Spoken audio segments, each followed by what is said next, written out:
यहां पहुंचे मेरे बड़े भाई उत्तर प्रदेश सरकार में पूर्व मंत्री रहे 2 बारी चौधरी नीरपाल जी, हमारे भाजपा पार्टी के प्रदेश अध्यक्ष भाई संजय जी, हमारी हरियाणा प्रदेश की महिला अध्यक्ष बहन संतोष जी, भाई राजेंद्र जी, हरियाणा धानक समाज के प्रदेश अध्यक्ष भाई धर्मवीर डावला जी, और यहां मेरे इस उगलाना के अनेकों गांव से आए मेरे पिता तुल्य बुजुर्गों और मंच पर मंचासीन सभी मेरे आदरणीय और इस कार्यक्रम में पहुंचे मेरी मातृशक्ति युवा साथियों, आप सभी को बलराज कुंडू की राम राम। मैं सबसे पहले आप सभी का धन्यवाद करता हूं, आभार व्यक्त करता हूं। आप सबने एक छोटे से बुलावे पर आज इतनी बड़ी संख्या में मुझे आशीर्वाद देने के लिए, मुझे इस व्यवस्था परिवर्तन के पथ पर आगे बढ़ने के लिए, हौसला देने के लिए पहुंचे आप सभी का मैं धन्यवाद करता हूं, अभिनंदन करता हूं, स्वागत करता हूं। आज शायद आपके बहुत सारे उकलाना वासियों के मन में एक बात होगी कि महम का विधायक बलराज कुंडू यहां उकलाना में क्या करना रहा है। तो मैं आपको बताना चाहता हूं कि मैं यहां चुनाव लड़ने नहीं आया कि मैं आगे चुनाव लड़ूंगा उकलाना से। मैं आपको बताने आया हूं कि मैं एक छोटे से किसान का, एक फौजी का बेटा हूं। मैं गांव में पैदा हुआ, गांव के सरकारी स्कूल में पढ़ा हूं। मेरे माँ बाप के आशीर्वाद से और अमीर सभी भाइयों की मेहनत करके हमने छोटा सा काम शुरू किया था। परमात्मा ने अच्छे कृपा की, काम धंधा अच्छा चल पड़ा। लेकिन उस काम धंधे के दौरान जिस प्रकार से मैंने इस राजनीतिक राजघरानों की लूट को देखा, इस सरकार के मंत्रियों की कार्यशैली को देखा, तो मेरे मन में नशे की तरफ जा रहे हैं, अपराध की तरफ जा रहे हैं। मैं इसलिए आया बलराज कुंडू, ऐ बोले लोगों जागो, आज आपके बच्चों का भविष्य खतरे में है। वो बर्बाद की तरफ जा रहे, बर्बादी की तरफ, उनको बचाना है, इसलिए आपको जगाने आया है ये बलराज कुंडू। आज ये बलराज कुंडू इसलिए आया है, ऐ बोले लोगों, किसानों जागो, इस सरकार ने आपको किस मुकाम पे लाके खड़ा कर दिया है। 13 महीने उस दिल्ली की बाउंड्री पर आपने अपने हकों की लड़ाई लड़ी, लेकिन दिया क्या उन्होंने? कुछ नहीं दिया। आज आपको जागना होगा, और वो जाग तभी हो सकते हो, सड़कों से बैठ के नहीं होगा फैसला। आपको अपने बेटों को उस विधानसभा लोकसभा में भेजना होगा। जब आपके बेटा बेटी उस विधानसभा लोकसभा में जाएंगे तो आपको अपना हक अपने आप मिल जाएगा। उसके लिए सड़कों पे बैठने की जरूरत नहीं। इसलिए आया है ये बलराज कुंडू, आपको बताने आया है कि जब तक ये रजवाड़े राजघराने ये अपने गुलामों को टिकट देते रहेंगे, आपके बीच में छोड़ते रहेंगे, और आप अंधभक्ति में पार्टी के नाम पर, नेताओं के नाम पर उनको वोट देकर भेजते रहोगे, तब तक आपका इस दुर्दशा से कोई नहीं सुधार सकता। आपको जागना होगा, आपको पहचानना होगा, और आपको उन लोगों को, जिस प्रकार से मैं आपसे पूछता हूं, आपका यहाँ आपका उकलाना का एमएलए जो आपने बनाया, तो इस प्रदेश सरकार में आज राज्य मंत्री है, लेकिन उसके पल्ले क्या है? मुझे पता लगा कि उकलाना वालों ने ये सूर्यवाड़ा चौक से यहाँ 4 किलोमीटर में बस आती नहीं आती थी, उसके लिए उसके पास बार बार गए, आज तक वो बस नहीं लास क्या, उससे क्या उम्मीद करोगे? मेरे किरमारा की बहनों ने, किरमारा में जो मंत्री महोदय का प्रोग्राम था, उसके सामने आवाज उठाई कि हमारे को बस दो मंत्री जी, हम कॉलेज में कैसे जाएं? वो कुछ नहीं कर सका। मैं गौशाला में गया, पिटबड़ा गांव की, तो वहां पता लगा मैं कहा यहाँ तो थारा मंत्री है, थारी ठाट कर रहा है, क्यों गौवा के पूरे 30 दिन का हुआ। ने बोला कुछ कौन दिया, पिछले साल उठ के गया था, गेल पड़ ली जब 11 लाख रुपये मिलने हैं। यानी वो रबर स्टैंप है, उनके पैसे भी वो राजकुमार बांटते हैं। क्या जब तक आप ऐसे गुलामों को अपना प्रतिनिधि चुनते रहेंगे, जो जिनका रिमोट कंट्रोल उनके नेताओं के पास है, वो कुछ नहीं कर पाएंगे आपके लिए। आपको चाहिए आपका ऐसा बेटा बेटी जो आपके लिए दर्द को समझने वाला हो, आपके लिए लड़ने वाला हो, आपके लिए जन सेवा की सोच लेकर इस राजनीति में काम करने वाला हो, अपना घर बनने वाला गुलाम और लुटेरा ना हो। इसके लिए आपके बीच में आया ये बलराज कुंडू। मैंने हरियाणा जनसेवक पार्टी का निर्माण किया है सभी साथियों से मिलकर, और उसमें ऐसे लोगों को, युवाओं को, ऐसे पढ़े लिखे किसान मजदूर के, छोटे कर्मचारी व्यापारी के बेटों को जो पढ़े लिखे हो, जनसेवा की सोच रखते हो, जिनके दिल में एक दर्द और एक तड़प लेकर दुख लेके जाता हूं वहां मैं खड़ा होता हूं तो सच बोलता हूं और आपके दर्द बोलता हूं। इसलिए उन तकलीफों का उनके पास कोई जवाब नहीं है, इसलिए वो कन्नी काटते हैं, अभी इसका शामी कौन टकराव है। तो इसलिए मैं आपको कहने आया हूं, आपको भी अपने ऐसे ही बेटा बेटी, क्योंकि बलराज कुंडू ना डरा मुझे ना झुका। मुझे बहुत सारी बार डराया गया, पहले लालच दिया गया, फिर मुझे मेरे ऊपर केस दर्ज किए गए, मेरे भाइयों को जेल में डाला गया, लेकिन मैं एक संकल्प लेकर मेरी बहन की उस बहादुर जनता के उस आशीर्वाद के साथ मैं कभी धोखा और गद्दारी नहीं करूंगा, उस संकल्प के साथ चला हूं। और आपका सच्चा वकील बनकर एक जनप्रतिनिधि की सच्ची ड्यूटी को उस विधानसभा में निभाने का काम करता हूं। इसलिए सारा हरियाणा प्यार करता है इस बलराज कुंडू को। मैं आज आपसे उपलाना वालों से भी एक बलराज कुंडू की सोच का आपका बेटा बेटी मांगने आया है। ये बलराज कुंडू 2024 के अंदर अगर आप चाहते हैं कि आने वाले समय में आपके बच्चों को रोजगार मिले, आपके बच्चे नशे से दूर रहें, आपका किसान को उसका हक मिले, गरीब को उस दलदल से बाहर निकाल सके, ये लूट और भ्रष्टाचार को बंद कर सके, तो मेरी सोच का एक बेटा बेटी मुझे दे दो, ये मांगने आया है बलराज कुंडू आपसे। दोगे मेरा साथ? ये तो बुलाना वाले एक ऐसा बेटा बेटी जो ना डरने वाला ना झुकने वाला हो, जन सेवा की सोच वाला मुझे दे देना, वादा करता हूं कभी आपको सड़कों पे जिंदाबाद मुर्दाबाद नहीं करना पड़ेगा। आपको आपके बच्चों को बर्बादी के रास्ते से नहीं जाने दूंगा, आपके बच्चों का भविष्य उज्जवल करूंगा, किसान मजदूर गरीब को उसका हक दिलाने का काम करेंगे। यही संकल्प लेकर निकला है ये बलराज कुंडू। तो ज्यादा कुछ ना कहते हुए आप सबको पुनः मैं आप सबका धन्यवाद करता हूं। और कई साथियों ने आज हमारे पार्टी को हस्पा को ज्वाइन करने की घोषणा की है, मैं उन सबका स्वागत करता हूं, उनको विश्वास दिलाता हूं ये हस्पा पार्टी हरियाणा जनसेवक पार्टी आपकी अपनी पार्टी है, इसका कोई सुप्रीमो नहीं है, ये आप सबकी पार्टी है, आप सबका बराबर का अधिकार है। और एक बात और भी करता हूं, भाजपा के अंदर जो जनप्रतिनिधि बनेंगे, जिसको टिकट दी जाएगी, उसका फैसला मैं नहीं, जनता करेगी किसको टिकट देनी है। ये विचार लेकर आपका प्रतिनिधि बनाने की सोच लेकर निकला है ये बलराज कुंडू।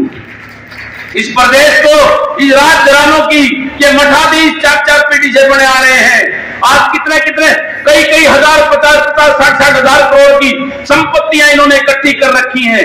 जरा पूछा करो कौन सा धंधा बिजनेस किया इनके बाप दादाओं ने, जो इतने बड़े बड़े महल खड़े कर लिए, इतने बड़ी बड़ी संपत्ति देश और विदेश में अर्जित कर ली, वो सब आपको लूट के किया है। इस घर बनने की व्यवस्था प्रथा को बदलना है, इसलिए निकला है ये बलराज कुंडू इस प्रदेश में व्यवस्था परिवर्तन की चिंगारी देने के लिए। मुझे मुख्यमंत्री नहीं बनना, मैं तो इस सोच को लेकर निकला हूं मेरे प्रदेश के युवाओं को कैसे बचा सकूं। मुझे मुख्यमंत्री नहीं बनना, मैं तो इसलिए निकला हूं मेरे प्रदेश को उसका हक के किसानों को उसका हक कैसे दिला सकूं, इसलिए निकला है बलराज कुंडू। मुझे मुख्यमंत्री नहीं बनना, मैं तो इसलिए निकला हूं कि प्रदेश के उस गरीब का जो शोषण किया जा रहा है 5 किलो अनाज के साथ में, उसको उस गरीबी की दलदल से कैसे बाहर निकाल सकूं। इस प्रदेश से लूट और झूठ, इस भ्रष्टाचार को कैसे खत्म कर सकूं, इसलिए निकला है ये बलराज कुंडू। आपसे आपका साथ मांगने, आपका सहयोग मांगने निकला है बलराज कुंडू, आपके बच्चों के लिए, आपके अपने हक के लिए। मुझे कुछ नहीं चाहिए।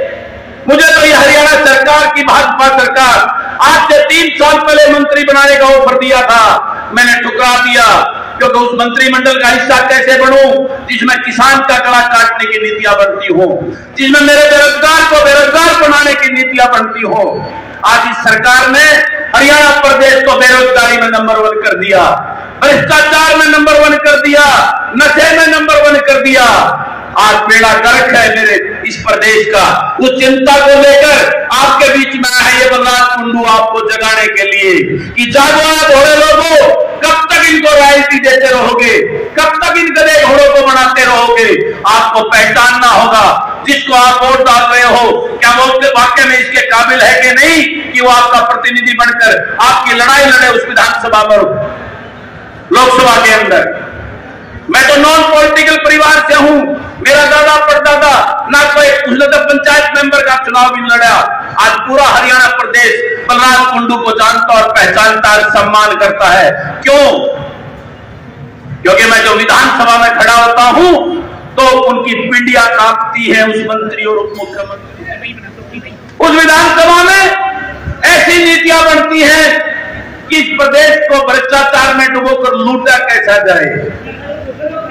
और इस पीड़ा को जब मैंने देखा, मैंने विधानसभा में आवाज उठाई, मैंने उन नेताओं को कहा कि क्या गुंगे बहरे बन के आप बैठे हो, जिन लोगों ने आपको वोट दी गई इस विधानसभा में भेजा है, आपका दायित्व क्या बनता है उनके लिए। लेकिन मैंने देखा कि वो बैठे वहां के नेता पार्टी और नेताओं के गुलाम हैं, उनके मुंह में जुबान नहीं है कि आपके लिए वो वहां खड़े होकर कुछ बोल सकें।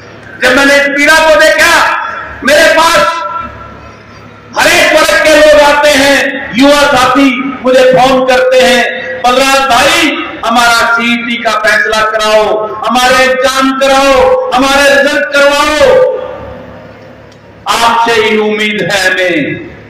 मैं विधानसभा में उनकी आवाज उठाता हूं। मनरेगा के बहने, मनरेगा के भाई, मजदूर भाई मेरे पास आते हैं, बलराज भाई हमारा हक हमें दिलाओ, विधानसभा में हमारी आवाज उठाओ। मैं उनकी आवाज उठाता हूं। अध्यापक आते हैं, टीचर आते हैं, आंगनबाड़ी वाली बहनें आती हैं, डॉक्टर आते, सब कहते बलराज भाई आपसे उम्मीद है, हमारी आवाज उठाओ। मैंने सबकी आवाज को उठाया। आज बेरोजगारी में प्रदेश नंबर 1 पे हो गया। हर बार मैं चिल्लाता हूं उस विधानसभा के अंदर कि मुख्यमंत्री जी क्या कर रहे हो। आज मेरा प्रदेश, मेरे प्रदेश का युवा वो गर्दिश में जा रहा है, नशे और अपराध की तरफ जा रहा है, उनको नौकरियां दो। लेकिन वो अंधी बहरी सरकार कोई भी कुछ नहीं सुनाई करती। मैंने अपने सरपंच भाइयों की आवाज उठाई, उनके अधिकारों को छीनकर उनको पंगु बना दिया। लेकिन मैंने देखा कि मेरा साथ देने वाला कोई नहीं है वहां पे। अब मेरे मन में आया कि अकेला बलराज कुंडू कुछ नहीं कर पाएगा। जब तक इस विधानसभा के अंदर 50-60 बलराज कुंडू आप अपने प्रतिनिधि चुनकर नहीं भेजोगे जो आपके लिए लड़ाई लड़े, आपके लिए कानून और नीतियां बनाने का काम करें। इस सोच को लेकर मैंने संकल्प लिया कि एक ऐसी पार्टी जो किसान मजदूर के पढ़े लिखे बेटों को आगे बढ़ाए, उनको वो राजनीतिक मंच दे जिसके माध्यम से वो विधानसभा में पहुंचे, जो न डरने वाले हो न झुकने वाले हो। उनका लक्ष्य अपने इस ग्रामीण अंचल के गरीब कमेरे वर्ग को, छोटे किसान और व्यापारी को उनका हक दिलाने की सोच रखने वाले ऐसे युवा चेहरों को, पढ़े लिखे ऊर्जावानों को इस विधानसभा में पहुंचाना होगा। ये ग्रामीण अंचल के लोग इनको वोट देकर अपना प्रतिनिधि चुनते हैं, अपना नेता चुनते हैं, लेकिन ये उस कुर्सी पर बैठकर उस ग्रामीण अंचल के विकास की नहीं चिंता करते। ये अपने बच्चों के लिए प्रॉपर्टी इकट्ठी करके इस प्रदेश को लूटने का काम करते हैं। उस पीड़ा को लेकर मैंने इस राजनीति में आने का संकल्प लिया और मैं इस राजनीति के में आया जन सेवा का संकल्प लेकर। लोगों के बीच में गया, मेरे महल के बहादुर उस जनता के बीच में गया और 5 साल तक उनके बीच में रहकर उनकी सेवा करके उनके दिलों में जगह बनाई। और मेरे मैन की उस बहादुर जनता ने मुझे अपना प्यार और आशीर्वाद देकर दो नेशनल पार्टी के बड़े बड़े मठाधीशों की वो धूल चटाकर मुझे अपना प्रतिनिधि चुनकर उस विधानसभा में भेजा। आज मैं आपके बीच में आया हूं। उस विधानसभा में जाकर मैंने जो चीज देखी, मैंने देखा कि वहां पर 70-80% गूंगे बहरे और गधे घोड़े बैठे हैं, जिनको इस बात का ही नहीं पता एक जनप्रतिनिधि की ड्यूटी क्या होती है। वो गूंगे बहरे बनकर उस विधानसभा के अंदर ऐसी नीतियों के लिए मोहर लगाते हैं जिसमें किसान का गला काटने की बातें होती हैं। उस विधानसभा में ऐसी नीतियां बनाते हैं जिसमें गरीब का किस प्रकार से उसको गरीबी की दलदल में धकेला जाए, ऐसी नीतियां बनाते हैं। उसमें ऐसी नीतियां बनाते हैं कि गरीब के बच्चे भी सरकारी स्कूल में पढ़ते हैं, उन स्कूलों को बंद कैसे किया जाए। उसमें ऐसी नीतियां बनाते हैं कि हरियाणा प्रदेश के ग्रामीण अभी इस गरीब को उसका हक मिल सकता है, क्योंकि आज की सरकारों ने 5 किलो फ्री राशन देकर उसकी गरीबी का शोषण करके उसको वोट डालने की मशीन बना दिया है। आज वो इस गरीब को गरीब रखना चाहती है। आज ही मैं एक बार में अपने सोशल मीडिया में देख रहा था, सरकार ने जारी कर दी है 800 स्कूल बंद करने की। उन सरकारी स्कूल जिसमें गरीब के बच्चे पढ़ते हैं उनको बंद करके उनके बच्चों को वही मजदूरी के लेवल पर रखना चाहती है सरकार की मंशा ये है। तो मुझे दर्द होता, पीड़ा होती है। उस दर्द और पीड़ा को लेकर मैंने निश्चय लिया मैं पूरे प्रदेश में जाऊंगा, इन लोगों को जगाऊंगा और इन नेताओं की असलियत को बताऊंगा।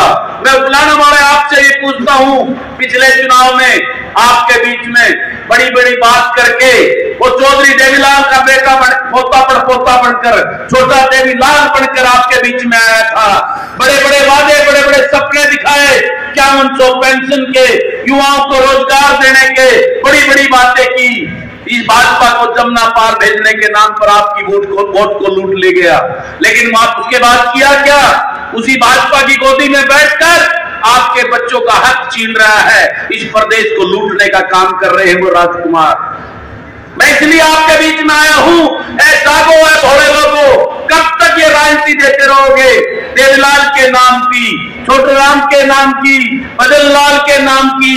जब तक आप अपने बेटा बेटी को उस विधानसभा में नहीं दे दोगे जो आपका दर्द को समझने वाले हो, आपके दर्द को तकलीफ महसूस करने वाले हो, जब तक आपके बच्चों का भला नहीं हो सकता।